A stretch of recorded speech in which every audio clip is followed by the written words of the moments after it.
Chapter 8, Part 2. Rowdy put up with Daisy's nursing for one day, then he hopped out the window, went back under the house, and refused to come out for anyone. It was 3 days before I saw the sunshine again, and I was never so happy in all my life. I was burning up with the monkey catching fever and couldn't wait to get after them again. On the morning of the fourth day, I got my net and called to Rowdy. "Come on, boy," I said. "Let's go to the store and have another talk with Grandpa." Rowdy started out from under the house, but he never came all the way out, just his head. On seeing the net in my hand, he turned around and went back. I saw right away that between Daisy's nursing and those monkeys, Rowdy had it. Getting down on my knees, I peered back under the house. I could see Rowdy way back in the farthest corner. "Come on, boy," I coaxed. "I'm not going monkey hunting. I'm going to the store. Don't you want to come along?" I could hear a lot of tail thumping, whimpering, and whining, but Rowdy still refused to come out. I begged and I pleaded. I promised him everything from fried rabbit to a red squirrel stew, but it did no good. Disgusted and feeling terrible, I took off down the road for Grandpa's store. I hadn't gone far when here came Rowdy, wiggling all over and tickled to death.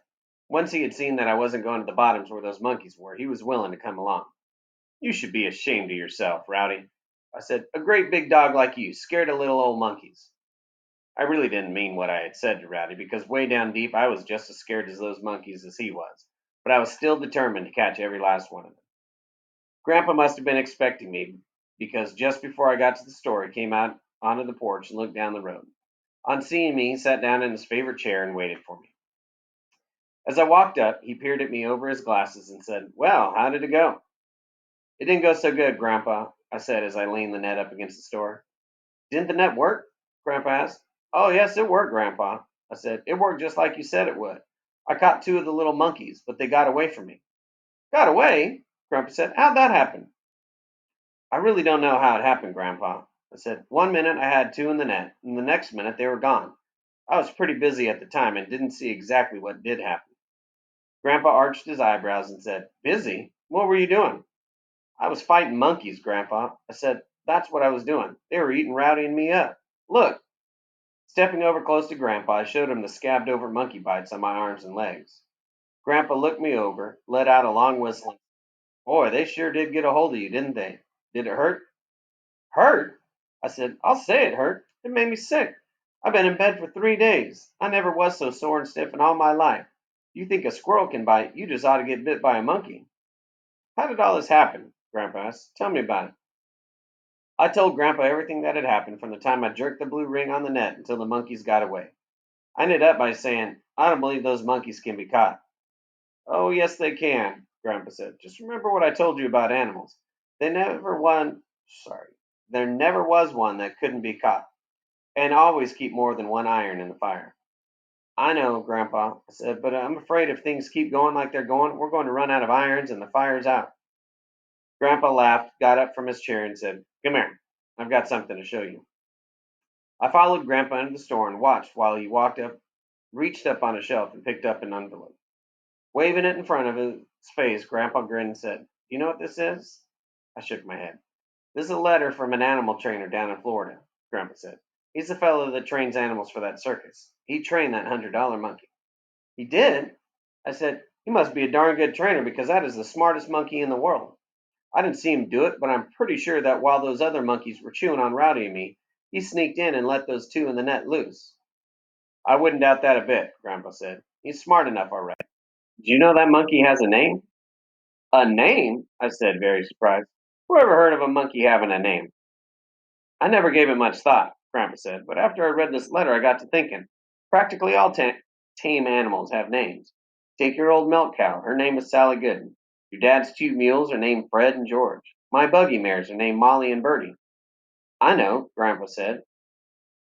Sorry. "I know, Grandpa," I said, "but that monkey's not tame. He's as wild as a hoot owl." Grandpa frowned and said, "I don't believe that monkey is as wild as you think he is. Once an animal has been tamed, he doesn't ever forget it." "What's the monkey's name, Grandpa?" I asked. "According to what the trainer said in his letter, they call him Jimbo," Grandpa said. "Jimbo?" I said, laughing out loud. "Who ever heard of a name like that?" "Anyhow," Grandpa said, "that's his name." "Grandpa," I asked, "what good's it going to do us knowing his name?" "It might do a lot of good," Grandpa said. This trainer says that if you could make friends with that monkey, he would probably do anything you wanted him to do. Make friends with him? I said, Grandpa, I don't think that trainer knows what he's talking about. Why you couldn't make friends with that monkey in 100 years? I don't know, Grandpa said. The trainer seems to think you could, and he should know. He says to offer him something to eat, call him by name, and talk to him. It might be worth a try. After all, you have everything to gain and nothing to lose. Nothing to lose? I said, Grandpa, if I got close enough to that monkey to offer him something to eat, I could lose my arm. He's got teeth like a pitchfork. I don't think you have to worry about that, Grandpa said. From what you've told me, it's about the only monkey in the bunch that hasn't tried to bite you. Thinking back to everything that had happened, I realized that Grandpa was right. By golly, Grandpa, you're right. I said, that Jimbo monkey hasn't tried to bite either Rowdy or me, but he sure doesn't mind sicking those little monkeys onto a fella. You still think that Jimbo monkey is the leader of the pack? Grandpa asked. Oh, I know he is, Grandpa, I said. Those little monkeys won't do a thing until he tells them to. That's fine, Grandpa said. If you could make friends with Jimbo and get him to follow you, the little monkeys would probably follow him, and you might be able to lead the whole caboodle right into the corn crib. Grandpa made everything sound so simple, and I was feeling so good I would have been willing to make friends with a grizzly bear. But there are a few things in my mind that I needed to get straightened out. Grandpa, I said, I know that Jimbo monkey hasn't tried to bite me, but I still can't believe he's looking for any friends. In fact, I believe he's got it in for Rowdy and me. He sure acts like it. Nah, Grandpa said. I don't think Jimbo has it in for anybody. His trainer says he likes people, especially youngsters. He probably thinks you've been playing games with him. And your Chapter 8, Part 2 question is going to be that Jimbo thinks that one of the games he's playing with him is Monopoly. He thinks he's playing Monopoly with him. Back to the reading. Another thing, Grandpa, I said, what could I say to that monkey to make friends with him? I don't know how to talk to a monkey. You might try talk to him like you do to Rowdy, Grandpa said. Offer him an apple and call him by his name. Don't act like you're trying to catch him. Just act like you're trying to be friends with him. Do you really think it'll work, Grandpa? I asked. You can't ever tell, Grandpa said. I think it's worth a try. I thought a second and said, okay, Grandpa, I'll give it a try. If I thought I could catch those monkeys, I'd be willing to try anything. I sure want that pony in 22, and this is the only chance I'll ever have to make enough money to get them. Looking up at the sun, Grandpa said, it's early yet. I think you have time to try it out today. I'm going to, Grandpa, I said, just as soon as I get home. As I turned to be on my way, I thought of something. Grandpa, I asked, how come that animal trainer wrote to you? Grandpa grinned and said, that's one of those extra irons I was telling you about. I wrote a letter to those circus people and got an answer from the animal trainer. I smiled and said, I figured it was something like that, Grandpa. I don't know how I can ever pay you back for all you've done for me. I'll tell you how you can pay me back, Grandpa said. Just catch those monkeys and I'll be well paid. Now, if you can't make friends with that monkey, don't let it bother you too much. If this doesn't work, we'll try something else. Grandpa, I said, if I can't make friends with that monkey, it won't be my fault because I'll sure be trying. I just hope no one sees me down in those bottoms talking to a monkey. Why, they would put me in the crazy house, sure as shooting.